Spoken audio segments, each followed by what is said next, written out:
আজকে আমি আপনাদের জন্য নিয়ে এসেছি নববর্ষ স্পেশাল ঝুরি আলু ভাজা। তার জন্য আলুর খোসাটাকে ছাড়িয়ে নিয়েছি, সেটাকে জলে রেখেছি।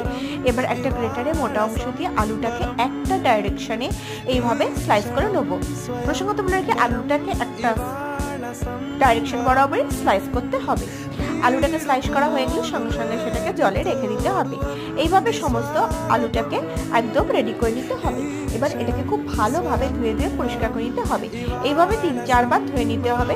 ততক্ষণ পর্যন্ত এটাকে খুব ভালোভাবে হাত দিয়ে ঘষে ঘষে ধুতে হবে, যতক্ষণ না জলটা একদম এরকম ফ্রেশ ক্লিয়ার হয়ে যাচ্ছে।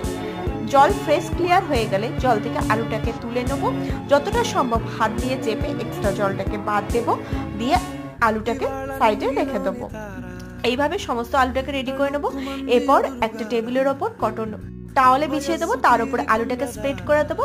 তার উপর আরেকটা কটন টাওয়ালে দিয়ে হালকা করে চেপে চেপে জলটাকে মুছে নেবো। এমন